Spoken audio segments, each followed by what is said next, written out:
Let them be so if they choose. But what I am striking at is that these men have no right to say that I am an atheist simply because I do not believe in keeping Sunday. You come here and seriously argue against these people, because they and the atheists blackguard each other.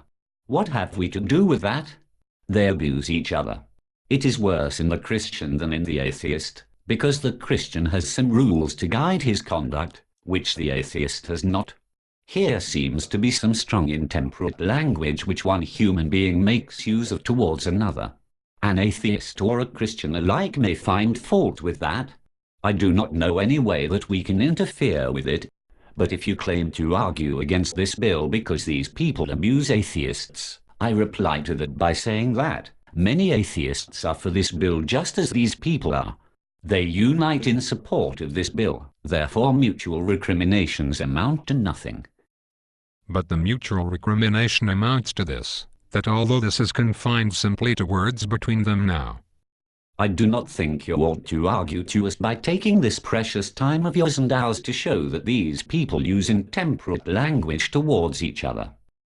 But I am doing it to show that they use the intemperate language now, but if they get the law, they will use more than the language against them. These men only want to make the state a party to their religious disputes. They want to get the nation by law to commit itself to the defense of religious observances, so they can add its power to their side of the controversy, and send to hell or some other place where the devil is, those who even accidentally disagree with them. But the state has no business to allow itself to be made a party to any religious controversy. That has been the bane of every nation except this, and God forbid that this one should be dragged from its high estate, and made the tool of the irregular passions of religious parties. The state will find its legitimate employment in seeing that these parties keep their hands off each other, and that the ebullitions of their religious zeal are kept within the bounds of civility. It is not safe to put civil power into the hands of such men as these. But that is just what this Sunday bill will do if it shall pass. The atheist is for this proposed law. He is not intelligently going to support a law which enables these people to burn him at the stake. I know he's not intelligently going to do it. He is liable to be as intelligent as they are. Mr. Hume was a very intelligent man. So was Voltaire. So was Franklin, if Franklin was an atheist. Franklin was a deist at all events. It is safe to say that not 1 in 10 of the people whose names are signed in behalf of this Sunday law know what is the intention of it, and what those will do with it when they get it. Then it is a lack of intelligence on their part. I know people who signed that petition who would now be just as far from signing it as I would. That is because you told them of those terrible consequences which they had not believed would follow. The masses of the people do not believe that the Christian people of this country have united in every state in this union for such a purpose. Here is the principle. Here are 6 million Protestants and 7,200,000 Catholics. Cardinal Gibbons has written a letter which is in evidence. He is for it, and a great many Catholics are also for it, but it does not follow that those Catholics are for it simply because Cardinal Gibbons wrote that letter. They were for it before Cardinal Gibbons wrote the letter. You must remember that the Catholics in this country are intelligent, as well as we. Some of them are ignorant, some of us are ignorant. But here is the point. These people are complaining of the Continental Sunday. They do not complain of it because it is Catholic. They complain of it because it is not as good for the people as our form of Sunday. Certainly. And in this movement, the American Sunday, they say, comes from the Puritans, and these people know. Do you argue against it because it comes from the Puritans, or because it comes from the Catholics? It comes from both, you say. We say it is for the good of society, and that God is for it, because it is for the good of man.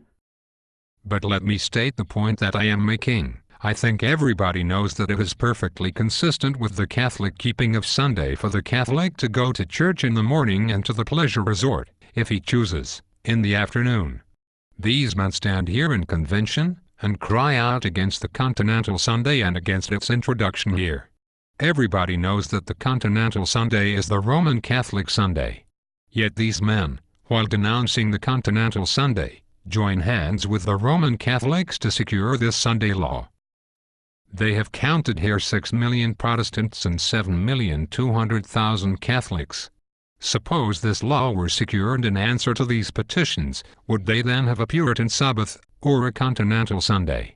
In other words, would the 6 million Protestants compel the 7,200,000 Catholics to keep Sunday in the Puritan, or even the Protestant way, or will the 7,200,000 Catholics do as they please on Sunday, and let the 6 million Protestants whistle for the breath of the Puritan which Dr. Herrick Johnson invokes? More than this, if it should come to compulsion between these, would not the 7,200,000 Catholics be able to make it unpleasant for the 6 million Protestants? I have been all through this that the working people go through. I have been hungry when a boy. The first thing I can remember about is being hungry. I know how the working people feel. I have tugged along through the week, and been tired out Saturday night, and I have been where I would have been compelled to work to the next Monday morning if there had been no law against it. I would not have had any chance to get that 24 hours of rest if the Sunday law had not given it to me. It was a civil law under which I got it. The masses of the working people in this country would never get that 24 hours rest if there had not been a law of the land that gave it to us. There is that practical fact, and we are fighting with that state of things. The tired and hungry men, women, and children all over this country want a chance to lie down and rest for 24 hours out of the whole 7 days. So have I been through this that the working people go through. I have carried the hod by the day. I have swung the hammer and shoved the plane by the day. I am a working man now just as much as I ever was, though not in precisely the same way. And I say to you that I never was robbed of the 24 hours rest.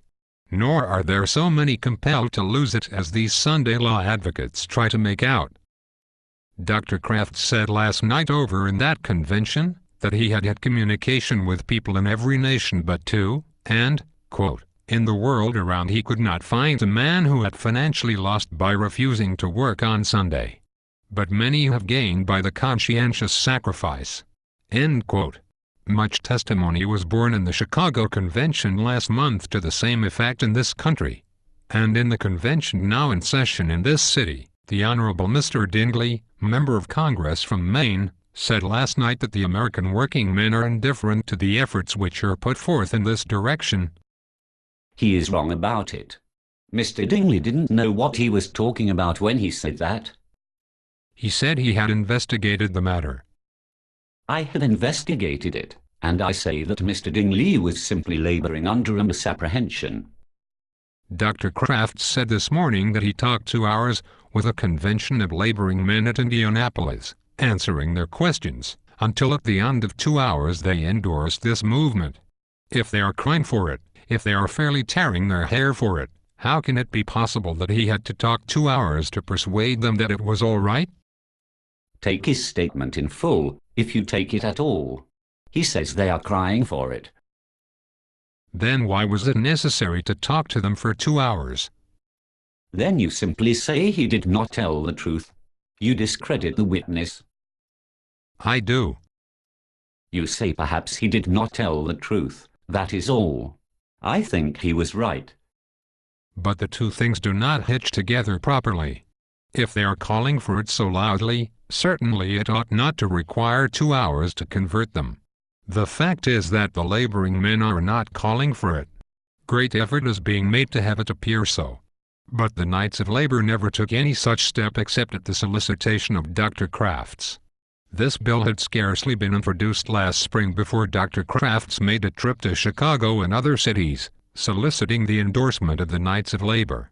Instead of their petitioning for this Sunday law, they have first been petitioned to petition for it. The object of it had to be explained and objections answered, before they could even be brought to support it.